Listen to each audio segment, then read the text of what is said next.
You probably paid a visit to it as a child, and now one historic Dayton home is close to getting a new owner. But at least for today, those plans were put on hold.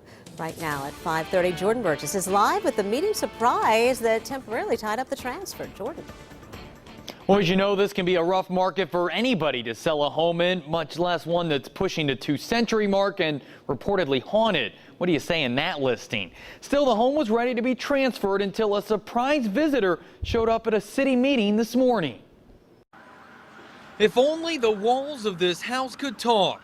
Not only are parts of it nearly 200 years old, but the place was home to the influential Patterson family, which, among other things, ran NCR.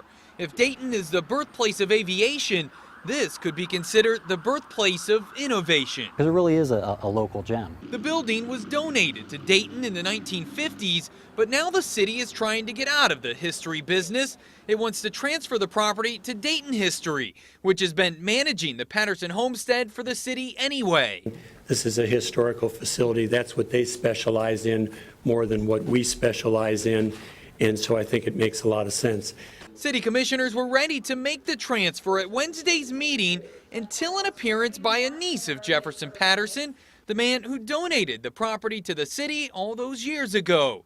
A representative of hers was upset that she wasn't notified sooner. Such short notice regarding action on the homestead has placed the Patterson family and the Patterson Memorial Center at a distinct disadvantage, as it has allowed us no time to prepare an argument on behalf of the family. After some debate, commissioners agreed to put the home's transfer on hold. I have a lot of respect and confidence in Dayton history, so I want that to be clear to the family. I think my position is for this to move forward, but I think we need to have that conversation. We asked the president of Dayton History about the delay. He tells us he doesn't mind waiting, but he wants to get the homestead so it's easier to make improvements. 200-year-old homes tend to be fixer-uppers. Us having the ownership makes it a lot easier, less cumbersome in getting those things done.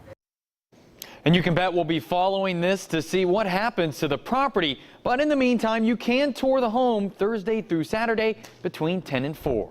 Reporting live, Jordan Burgess, 2 News.